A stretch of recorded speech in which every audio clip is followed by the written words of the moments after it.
सुप्रभात बच्चों, जय स्वामीनारायण।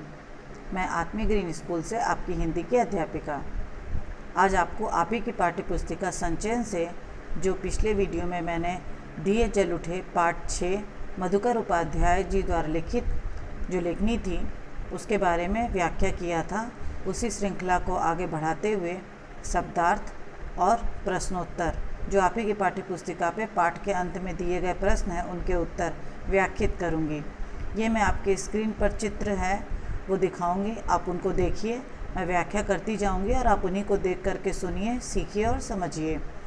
ये इसलिए मैं आपको व्याख्यात कर रही हूँ ताकि आपको इस पाठ को अच्छे से समझ में जो आया है उसके बाद अगर उससे संबंधित कोई प्रश्न पूछा जाए, कोई वाक्य पूछा जाए, कोई शब्द पूछा जाए तो आपको उसके बारे में उचित जानकारी हो। तो शुरू करते हैं अपना वीडियो, इस पाठ के संस्करण को आगे बढ़ाते हैं और इससे संबंधित जो चीज़ें हैं वो सीखते हैं। तो बच्चों, दिए जल उठे पाठ है, ये मधुकर उपाध्याय जी द्वारा लिखित है। मधुकर उपाध्याय जी अपनी लेखनी में उस समय के दांडी यात्रा जो हुई थी, जो कि महात्मा गांधी जी ने किया था, उसके बारे में एक बुक से एक छोटा सा खंड लेके और उसको व्याख्यात किए हैं।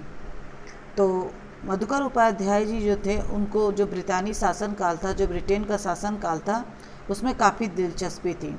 तभी उन्होंने महात्मा गांधी जी के द्वारा जो चर्चित दांडी मार्च की यात्रा थी उसको पुनः अपने शब्दों में ले करके लेखनी की है और इस लेखनी को उन्होंने बहुत ही अच्छे ढंग से व्याख्यात किया है। तो आइए बच्चे शुरू करते हैं। आप मेरे द्वारा अंकित पिक्चर पे ध्यान दीजिए। शब्दार्थ, निषेधाज्ञा, मनाही का आदेश। जो आपके पाठ में शब्द है निषेधाज्ञा, उसका मतलब है मनाही का आदेश, मतलब कोई चीज़ मना करने का आदेश। कबूल यानी कि स्वीकार। धारा एक कानूनी नियम होता है।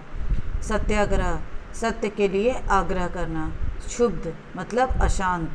कूच यानी अभियान के लिए रवाना होना। झलक यानी एक नज़र देखना। संक्षिप्त छोटी। प्रतिक्रिया किसी कार्य के परिणाम स्वरूप होने वाला कार्य, उसे हम प्रतिक्रिया कहते हैं। भत्सरना यानी कि किसी की निंदा करना। पारित पास करना। नज़ीर उदाहरण। रियासतदार यानी रियासत या इलाके का मालिक। प्रयाण यानी यात्रा। पुस्तैनी यानी पीढ़ियों से चला आ रहा। अधिपत्य यानी प्रभुत्व। तुच्छ यानी क्षुद्र। बयार यानी हवा। संहार यानी नाश करना। हुक्मरानो यानी शासक। प्रतिध्वनि यानी किसी शब्द के उपरांत सुनाई पड़ने वाला उसी से उत्पन्न शब्द या गूंज। तो आशा है शब्दार्थ आपको समझ में आ रहा होगा। ये आप ही के पाठ के कठिन शब्द हैं कुछ, जिनका अर्थ मैंने यहाँ पर आपको चित्र के माध्यम से बताने की कोशिश की है। अब हम प्रश्नोत्तर पर ध्यान देते हैं। ये भी आप ही की पाठ्य पुस्तिका के पाठ के अंत में दिया हुआ है, जिसके उत्तर मैं आपको व्याख्या करूँगी। किसी कारण से प्रेरित हो स्थानीय कलेक्टर ने पटेल को गिरफ्तार करने का आदेश दिया। मतलब किस कारण से जो स्थानीय कलेक्टर थे वो पटेल को गिरफ्तार करने का आदेश दिए थे, ये प्रश्न पूछा जा रहा है। तो उत्तर है अहमदाबाद के आंदोलन के समय पटेल ने स्थानीय कलेक्टर सिलडी को भगा दिया था। इसी बात का बदला लेने के लिए कलेक्टर सिलडी ने पटेल को निषेधाज्ञा के उल्लंघन के आरोप में गिरफ्तार करने का आदेश दिया। तो इसमें उत्तर आपने पाठ पढ़ा होगा, उसमें मैंने आपको व्याख्या भी किया था कि अहमदाबाद के आंदोलन के समय पटेल ने स्थानीय कलेक्टर जो वहाँ के थे सिलडी, उनको भगा दिया था। तो वो इस बात पर उनसे काफ़ी नाराज़ हुए थे और इसी का बदला लेने के लिए कलेक्टर जी ने पटेल को आज्ञा का उल्लंघन जो उन्होंने किया था, जो उन्होंने उनके द्वारा दी गई आज्ञा नहीं मानी थी, इसी के आरोप में उनको गिरफ्तार कर लिया था। तो अब हम दूसरे प्रश्न की तरफ बढ़ते हैं। जज को पटेल की सज़ा सुनाने के लिए 8 लाइन के फैसले को लिखने में 1.5 घंटा क्यों लगा, स्पष्ट कीजिए। तो इसका उत्तर था जज को पता ही नहीं चल रहा था कि पटेल को किस धारा के तहत कितनी की सज़ा दी जानी चाहिए, चूँकि पटेल ने कोई अपराध नहीं किया था। इसलिए जज को 8 लाइन के फैसले को लिखने में 1.5 घंटा लगा। मतलब उन्हें समझ में ही नहीं आ रहा था कि वो कैसे सज़ा दें और क्या सज़ा दें, क्योंकि पटेल ने इतनी भारी कोई चूक भी नहीं की थी, कोई गलती भी नहीं की थी। इसीलिए उनको 8 लाइन का फैसला लिखने के लिए 1.5 घंटा लग गया, इतना अधिक वक्त लग गया। अब अगले प्रश्न की तरफ बढ़ते हैं।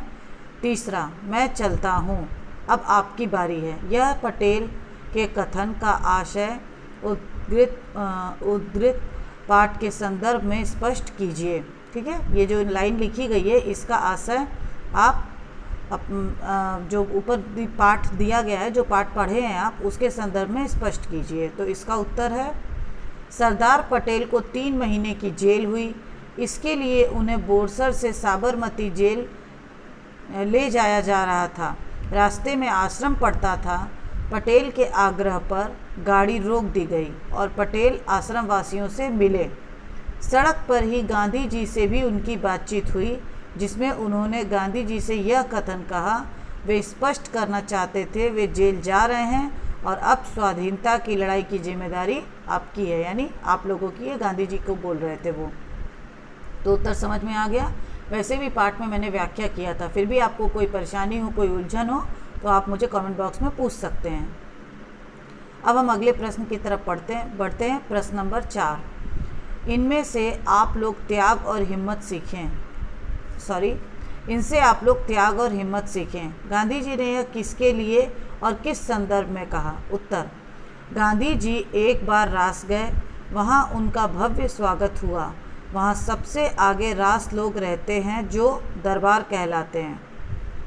एक तरह से ये राजा की तरह होते हैं, ये रियासत के मालिक होते हैं।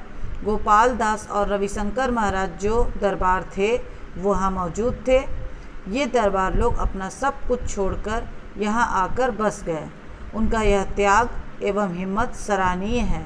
गांधी जी ने इन्हीं के जीवन से प्रेरणा लेने को लोगों से कहा कि इनसे आप लोग त्याग और हिम्मत सीखें, यानी वहाँ के लोगों से उन्होंने प्रेरणा लेने को कहा और उसी संदर्भ में उन्होंने कहा कि इनसे आप लोग त्याग और हिम्मत सीखें। तो ये रहा आपकी प्रश्न संख्या 4 का उत्तर।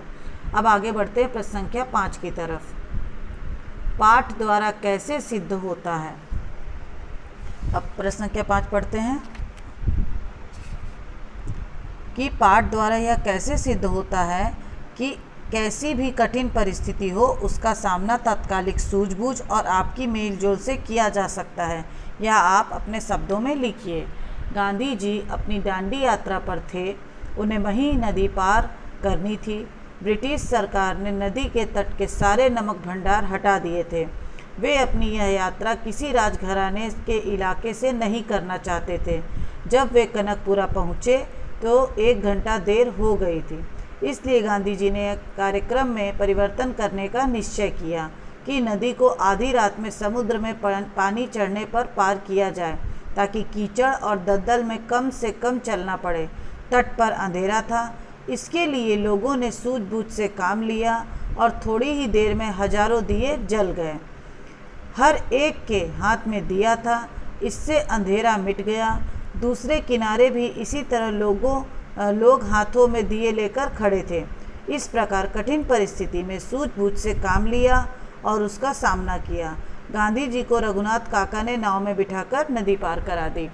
तो इस लेखनी द्वारा यह पाठ सिद्ध होता है कि कैसी भी कठिन परिस्थिति हो उसका सामना तात्कालिक सूझबूझ और आपसी मेलजोल से किया जाता है। और इसी उत्तर के जो मैंने आपको व्याख्या किया है, इसी में ये सिद्ध होता है कि ये जो पाठ का नाम है दिए जल उठे, मतलब कि इस परिस्थिति में लोगों ने जो अपने हाथ में दिए लेके उजाला किया वो इतना ज़्यादा मात्रा में था और इसी वजह से इस पाठ का नाम दिए जल उठे पाठ पड़ा। तो अब हम अपने प्रश्न संख्या 6 की तरफ बढ़ते हुए पढ़ते हैं। महिसागर नदी के दोनों किनारों पर कैसा दृश्य उपस्थित था? अपने शब्दों में वर्णन कीजिए। उत्तर, महिसागर नदी के दोनों किनारों पर हजारों लोग अपने हाथों में जलते दिए लेकर खड़े थे, क्योंकि वे गांधी जी का और उनके साथियों का इंतजार कर रहे थे। उस समय अंधेरा था। चारों ओर महात्मा गांधी की जय, सरदार पटेल की जय और जवाहरलाल नेहरू की जय के नारे गूंज रहे थे। अब प्रश्न संख्या 7, यह धर्म यात्रा है, चलकर पूरी करूँगा। गांधी जी के इस कथन द्वारा उनके किस चारित्रिक गुण का परिचय प्राप्त होता है? उत्तर, गांधी जी ने दांडी यात्रा को धर्म यात्रा का नाम दिया। रास्ते में कंकरीली रेतीली सड़कें पड़ेंगी, इसलिए लोगों ने गांधी जी को आधी यात्रा कार से करने का आग्रह किया, परंतु गांधी जी ने मना कर दिया और यह कहा, धर्म यात्रा में निकलने वाले किसी वाहन का प्रयोग नहीं करते। इसी प्रकार मही नदी तट पर करीब 4 किलोमीटर दलदली जमीन पर गांधी जी को चलना पड़ा। लोगों ने उन्हें कंधे पर उठाने की सलाह दी, पर गांधी जी ने कहा, यह धर्म यात्रा है, चल कर पूरी करूँगा। इस कथन से गांधी जी के साहस, देश प्रेम, कष्ट सहने की क्षमता आदि गुणों का पता चलता है। तो मैंने आपको पहले पाठ में उल्लेख किया और फिर प्रश्नोत्तर के माध्यम से इस पाठ का उल्लेख कर रही हूँ, ताकि आपके परीक्षा प्रश्न पत्र में अगर इस पाठ से संबंधित कोई प्रश्न पूछा जाए और वो किसी भी तरह से पूछा जाए, तो आपको अगर ये पाठ अच्छे से समझ में आ गया है तो आप उसका सही सही उत्तर दे पाएंगे। बच्चों, ये चित्र में भी पढ़िए और जो लेसन है, जो आपके पाठ है, उसको भी पढ़िए, ताकि आपकी स्पेलिंग मिस्टेक ना हो और सके तो आप लिख के भी उसको पढ़ने का अभ्यास कर सकते हैं। अब प्रश्न संख्या 8, गांधी जी को समझने वाले वरिष्ठ अधिकारी इस बात से सहमत नहीं थे कि गांधी कोई काम अचानक और चुपके से करेंगे, फिर भी उन्होंने किस डर से और क्या एहतियाती कदम उठाए?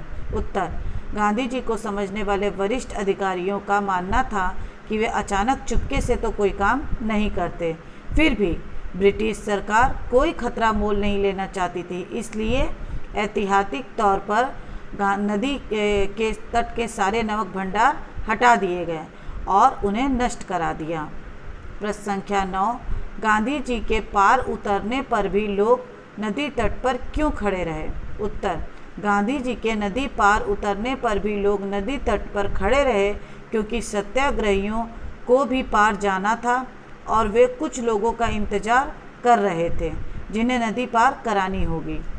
तो ये रहे आपके पाठ्यपुस्तिका के ही सारे 9 प्रश्न और उनके उत्तर। आशा है उत्तर आपको अच्छे से समझ में आ गया होगा। तो बच्चों, ध्यान से अपने पाठ को पढ़िए, उनके प्रश्नोत्तर को पढ़िए और अगर आपको कोई भी परेशानी हो तो मुझे आप पूछिए। तो बच्चों, इसी से संबंधित मैं आपको एक वीडियो भी दिखा रही हूँ। आशा है आपको ये वीडियो भी पसंद आएगी। ये इसी पाठ से संबंधित वीडियो मैंने देखा था तो मैं आपके साथ शेयर कर रही हूँ। तो आइए शुरू करते हैं। नमक सत्याग्रह, प्रस्तुतकर्ता एस्थर डेविड। यह शुरुआत हुई 1835 में, जब भारत के प्रांत एक एक करके अंग्रेजों के कब्जे में आ रहे थे। इस समय अंग्रेजों ने भारतीय नमक पर कर लगाया और नमक के ऊपर कई कानून भी लाद दिए। कर ने भारतीय नमक का दाम बढ़ा दिया। रोजाना जरूरतों के लिए नमक खरीदना अब भारत के लोगों के लिए और खास तौर से गरीबों के लिए बहुत मुश्किल हो गया। नमक कानून के बाद भारतीय मूल के लोगों के लिए नमक इकट्ठा करना, बनाना या बेचना गैर कानूनी काम हो गया। भारत में अंग्रेजों के अलावा कोई भी नमक बनाता या बेचता तो उसे 6 महीने की जेल हो सकती थी।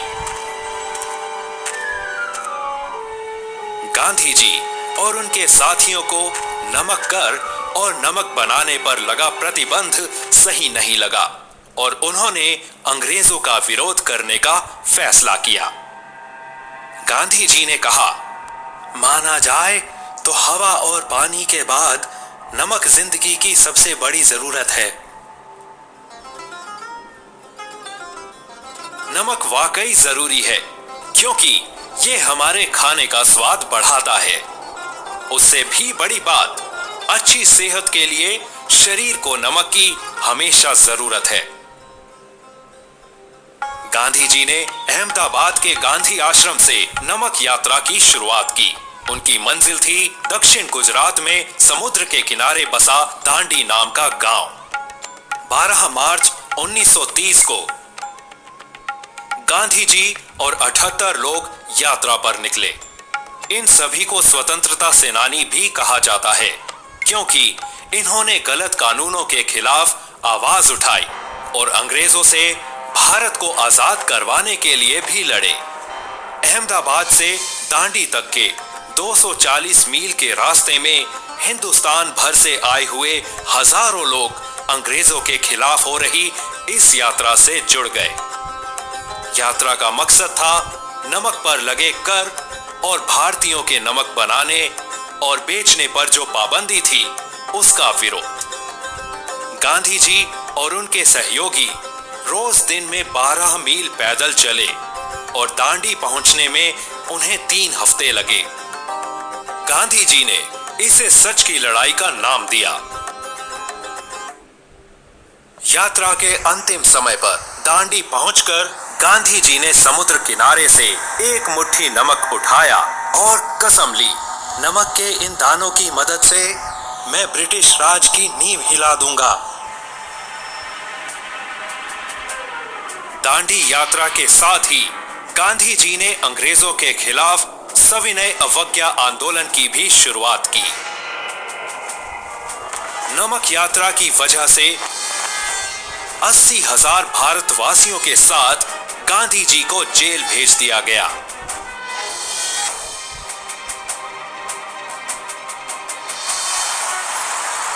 मगर आखिरकार अंग्रेज प्रशासन को हार माननी पड़ी। भारत में सुधार के बारे में बात करने के लिए गांधी जी को लंदन आमंत्रित किया गया। गांधी जी की नमक यात्रा ने अखबारों में खूब सुर्खियां बटोरी और भारत के स्वतंत्रता संग्राम में मील का पत्थर साबित हुई, जिसकी वजह से 1947 में हमें आजादी मिली। अन्याय के खिलाफ खड़े होने की इस छोटी सी पहल से गांधी जी ने भारत में अंग्रेजी साम्राज्य की नींव हिला दी। उन्होंने दिखाया, साहसी और दृढ़ निश्चयी लोग चाहे नमक के दानों जैसे छोटे ही क्यों ना हो, एकजुट होकर काम करें तो बहुत बड़ा बदलाव ला सकते हैं।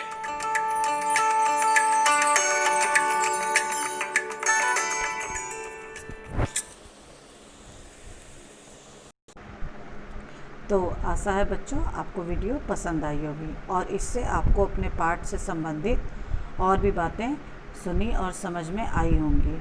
तो बच्चों आज के लिए इतना ही, मिलेंगे अगले अभ्यास में। तब तक के लिए जय स्वामीनारायण।